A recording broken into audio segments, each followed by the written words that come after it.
Good morning, good afternoon, or good night. My name is Dino Avatar, and I want to tell you how to not ruin a fandom. Because you see, I have been through many a ship war in my time, and I still have nightmares to this day. I can hear the screams.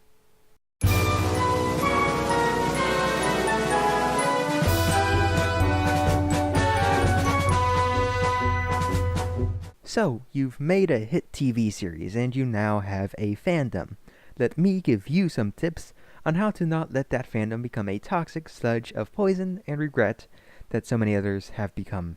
Here are my 8 rules to keep a happy fandom.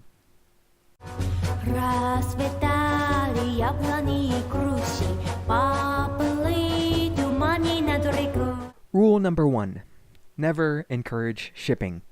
You see, ships start out all innocent and happy, with everyone talking about who they want to see together, and starting up discussions on everybody's evidence on how their ship is totally canon. But then one of your writers make a small joke, and suddenly everything goes wrong. People start arguing on how this confirms their ship, and how the other ship is totally abusive, while the other ships are now yelling about how this is just a joke, and to not take it seriously.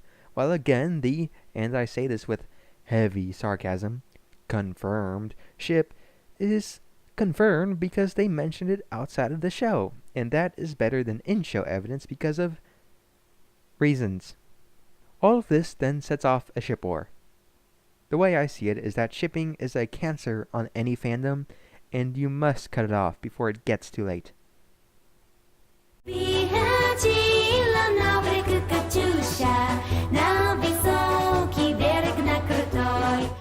Alright, you know that whole shipping is a cancer analogy? Well, forget about it, because rule number 2, never discourage shipping. Discouraging shipping really only hurts the community. What you've done is take a massive discussion that could surround your story and said, don't talk about it. So what happens afterwards is now a bunch of people are angry at you for telling them not to talk about an aspect of the show that you never really needed to concern yourself with in the first place.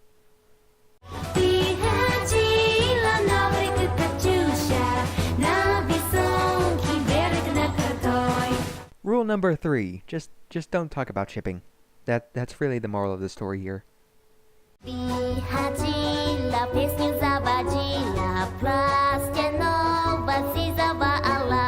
Rule number 4, stay clear of headcanons. These follow the same principle with shipping, except you can actually discourage or encourage what you want. Just be careful.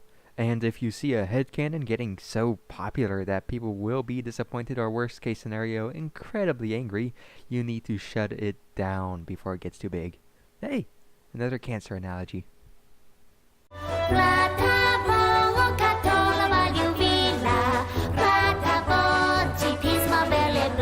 Rule number 5, never promise anything.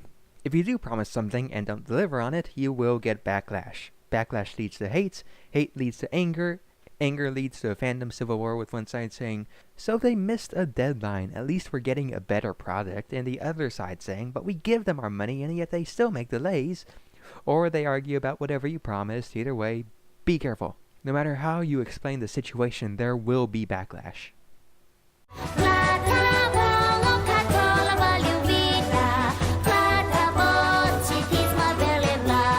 Rule number 6, never say you're listening.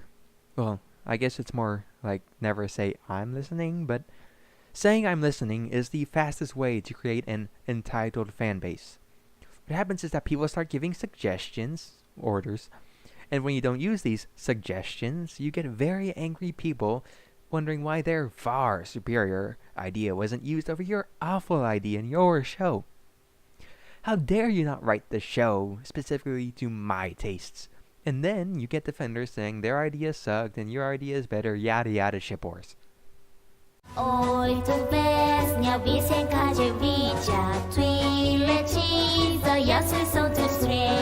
Rule number 7, pay attention and listen. Sometimes the people are right. Surprising, I know.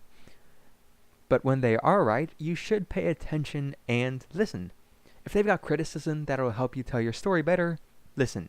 If they've got tips on how to better direct your massive fight scene at the end of your season, hint hint, link in the description, listen, please, I need validation. If they have plot holes that should be addressed, listen. Or even when they tell you what you succeeded in doing, you should especially listen there. Alright, play to your strengths. But when you start to listen, you have to remember two things. One, never say, I'm listening. And two,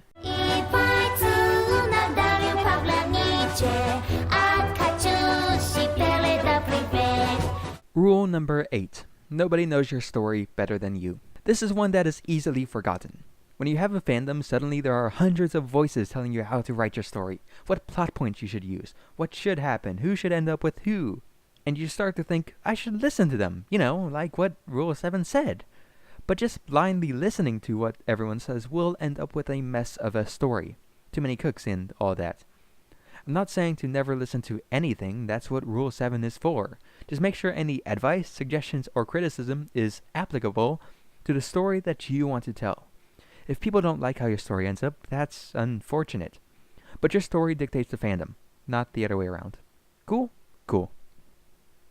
So there you have it, my rules on how to run a fandom. Now these rules will not apply to everyone, but I'd like to think they're at least going to be useful to someone. Thank you for watching, everybody. And now I'm going to try and create a community of my own. Don't forget to smash that like button, hit the subscribe button with the little bell attached. Follow my Twitter for some late night thoughts and a lot of talking about Ruby, video games, and My Hero Academia.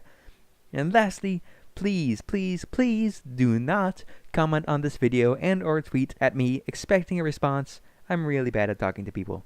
My name has been Dino Avatar. Please tell me what I did wrong, and goodbye.